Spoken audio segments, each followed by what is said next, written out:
Pradesh, this time the Yogi government versus the Priyanka Gandhi Vadra face-off is only escalating further. This time Congress's own MLA Aditi Singh has spoken out against the Gandhis over the migrant bus issue as well.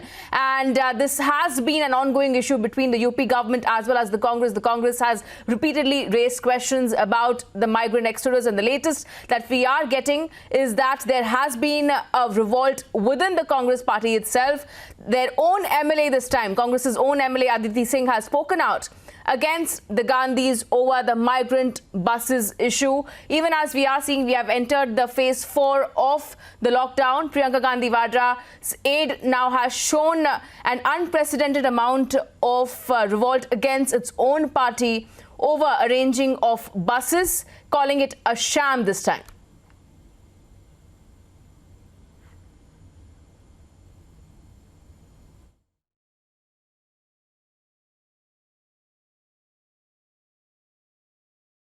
जो buses चल रही हैं, जो buses चलाने का Congress party ने request करी थी, उसमें थोड़ा ज़्यादा उनको सबसे पहले ही परमिशन ले लेनी चाहिए थी। जो उन्होंने लिस्ट भी भेजी है उसमें आपने देखा होगा कि तकरीबन 150 ऐसे वाहन थे जो एक्चुअली बसेस थे ही नहीं।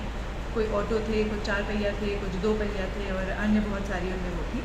तो इससे सरकार का और अधिकारियों का सबका समय भी बर्बाद होता है, खुद कांग्रेस पार्टी का भी इसमें समय बर्बाद हुआ है। तो they should have done the due diligence before. और ऐसे आप बॉर्डर पे राजस्थान परिवहन की बहुत सारी उनमें लिखा हुआ है साफ साफ कि राजस्थान परिवहन की विभाग की बसें हैं, बेशक बहुत ही प्राइवेट भी होंगी, I am sure.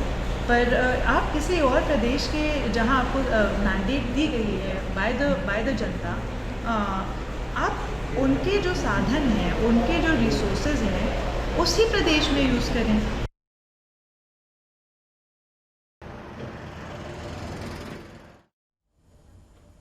All right, so that was Congress MLA Aditi Singh, who has spoken out against the Gandhis over the migrant buses issues. She has raised the question about why is the Congress not using the buses in its own state. In fact, she's also a close aide to Priyanka Gandhi Vadra. And there has been a constant escalation and face-off that was underway already between the Yogi government as well as Priyanka Gandhi Vadra over arranging of buses for the migrant workers to in fact go to various places in Uttar Pradesh. And in fact, the Congress MLA has raised this very important question as to why has the Congress arranged these buses in other state and not its own state. In fact, she has also stated that where was the Congress when the students that were stuck in various states, and why are they only raising the issue of migrant workers exodus at this point, and why weren't buses deployed at that time as well? And this has been an ongoing issue that Priyanka Gandhi Vadra has in fact raised against the Yogi government of not arranging enough buses for these migrants. Let's listen in to what Congress MLA Aditi Singh had to say. जो buses चल रही हैं, जो buses चलाने का Congress party ने request करी थी, उसमें थोड़ा ज़्यादा उनको सबसे पहले ही परमिशन ले लेनी चाहिए थी। जो उन्होंने लिस्ट भी भेजी है उसमें आपने देखा होगा कि तकरीबन 150 ऐसे वाहन थे जो एक्चुअली बसेस थे ही नहीं। कोई ऑटो थे, कुछ 4 पहिया थे, कुछ 2 पहिया थे और अन्य बहुत सारी उनमें वो थी। तो इससे सरकार का और अधिकारियों का सबका समय भी बर्बाद होता है, खुद कांग्रेस पार्टी का भी इसमें समय बर्बाद हुआ है। तो they should have done the due diligence before. और ऐसे आप बॉर्डर पे राजस्थान परिवहन की बहुत सारी उनमें लिखा हुआ है साफ साफ कि राजस्थान परिवहन की विभाग की बसें हैं, बेशक बहुत ही प्राइवेट भी होंगी, आई एम श्योर। पर आप किसी और प्रदेश के जहां आपको मैंडेट दी गई है बाय द जनता, आप उनके जो साधन हैं, उनके जो रिसोर्सेज हैं, उसी प्रदेश में यूज़ करें।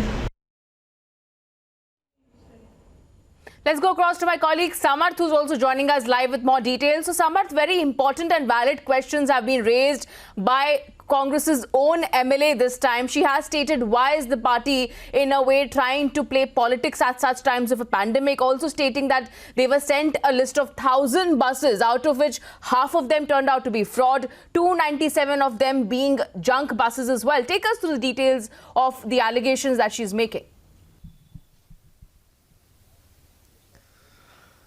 एग्जैक्टली अब तो पार्टी जो उनके पार्टी के एमएलएज हैं वो भी सामने आ रहे हैं। उनको भी साफ साफ दिख रहा है कि कांग्रेस ने किस तरह से यहाँ पर राजनीति करी है। अदिति सिंह एमएलए रायबरेली से जो है उन्होंने खुद कहा है कि ऐसे टाइम पर राजस्थान की बसेस लाने का क्या मतलब है। एक तो यहाँ पर पार्टीज़ के बीच में पॉलिटिकल वॉर चल रही है, उसमें जो स्टेट गवर्नमेंट चीज़ें हैं उसको आप कैसे ला सकते हैं, क्योंकि जो बसेस हैं और लार्ज नंबर में उन बसेस में राजस्थान परिवहन लिखा हुआ है। दैट शोज़ कि वो राजस्थान के गवर्नमेंट की बसेस हैं। इसके अलावा मैं आपको बता दूँ जो 1059 नंबर्स जो थे, बसेस के नंबर्स जो दिए गए थे वाया ईमेल सेंड किए गए थे, उसमें से केवल 582 बसेस ऐसी हैं जो ऑपरेशनल हैं, यानी कि जो कम्प्लीटली फिट घोषित करी गई हैं यूपी ट्रांसपोर्ट डिपार्टमेंट के द्वारा। बाकी जो अन्य बसेस हैं वो कुछ किसी में इंश्योरेंस नहीं है, किसी में बीमा नहीं है, तो इस तरह की चीज़ें सामने आ रही हैं।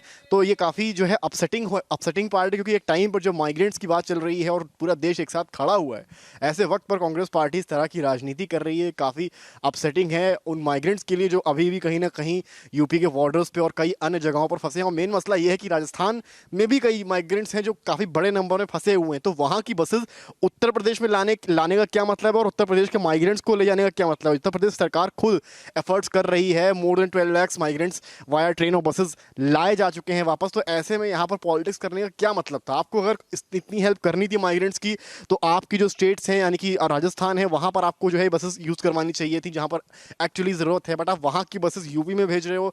या ये कंप्लीट तरीके से दिख रहा है किस तरह से पॉलिटिकल वॉर चल रही है यहाँ पर उत्तर प्रदेश में। और प्रियंका गांधी जो है इस मसले में, इतने सीरियस और सेंसिटिव मसले में भी पूरी तरीके से पॉलिटिकली लाइमलाइट लेने से नहीं चूक रही हैं।